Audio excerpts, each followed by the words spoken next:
Completing the square is another process we can use to solve a quadratic equation, and we want to do that when the quadratic equation is in standard form ax squared plus bx plus c is equal to 0. Now the first step that you want to take in completing the square is to write your equation in the form ax squared plus bx and move the constant term c to the other side so that you have negative c. At that point, you're going to run through all these different steps that I have listed here, which I'm not going to read through here myself, but I will be using as we go through these various problems, and that they're meant to be there so you have my voice talking you through these various problems. So let's take a look at this problem number 8. It's in standard form already, and what we want to do as our first step is move that constant term to the other side, subtracting the 8 so that we have equals negative 8. Step number 2 would be to divide off a leading coefficient if there was one, but there isn't one in this problem. So step number 3 is to cut the coefficient in front of x, or in this case m, in half, and that gives us 3. And then we take that new number that we write on the next line and we square it and write the product up in the blank on the line above. Now, since we've added 9 to the left side of the equation, we have to balance the equation and add 9 to the right hand side also. Step 5 says we need to insert an x, in this case it'll be an m, parentheses, and an exponent, so that we can complete the square. And notice that m plus 3 times n plus 3, if we were to distribute it all out, gives us m squared plus 6m plus 9 on the line above. And on the right side, step number 6 tells us we're going to add those values together to get 1. Now we have a completed square on the left, and we can square root each side of the equation. The left side gives us m plus 3. Technically it's in absolute values, but we won't write that. Instead, we will go plus and minus, square root the 1 to get another 1. And we are going to then solve for m by subtracting 3 on each side, and that gives us m is equal to negative 3 plus or minus 1. Well, technically that means we have two solutions. If we add negative 3 plus 1, we get negative 2 as our solution, and if we subtracted negative 3 minus 1, we would have negative 4 as our solution.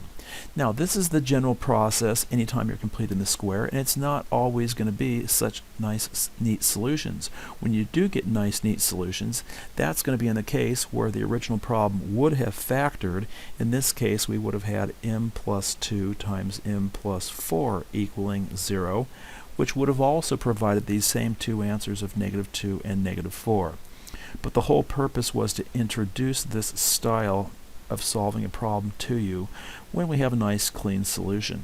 For number 9, again, we do not have a leading coefficient, but this is in standard form, so we're going to begin by subtracting 6 to the right hand side and leaving a blank on the left hand side. No leading coefficient to divide off. We can go straight down to the next step, which says cut the coefficient in front of our variable in half. That gives us a 2. We will square that and put it in the blank on the line above. Because we've added 4 to the left side of the equation, we need to compensate and add 4 to the right hand side of the equation. At which point, now we're down at step 5. Insert your variable, the parentheses, the quantity squared to complete the square, and step 6, add together the values on the right, which will give us negative 2. Now we can square root each side because we've got a completed square on the line above, and that will give us p plus 2 is equal to plus or minus I root 2. At which point we can isolate our variable p by subtracting 2 on each side to have negative 2 plus or minus I root 2 as our two solutions. Number 10 is not in standard form yet, so I'm going to bring the y squared to the left, rewrite this as y squared minus 3y minus 10 equals 0. At which point you can see as well as I can that this factors easily, but the whole point here is to practice completing the square, and I wanted to give you a problem where we had an odd coefficient in front of our variable. The first thing we're going to do is add 10 to each side so that we can have our blank on the left. There is no coefficient to divide out in front, so we're going to take this negative 3 in front of our variable and cut it in half to negative 3 halves. Do not write negative 1 1/2. Do not use decimals with 1.5. Keep it as an improper fraction.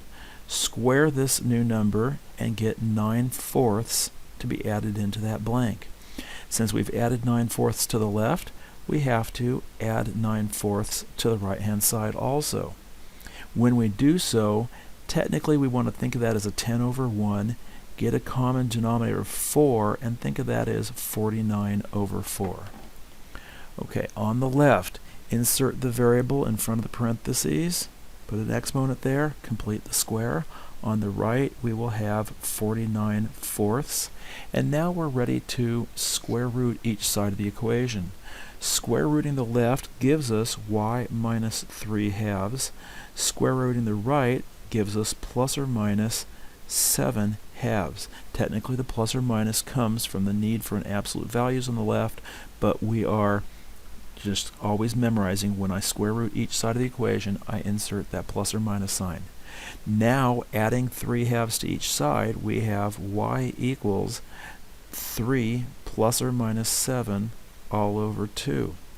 Since these are combinable and 7 doesn't have a radical over it, we can split this into two separate solutions. If we add 3 plus 7, we get 10 over 2. If we subtract 3 minus 7, we get negative 4 over 2.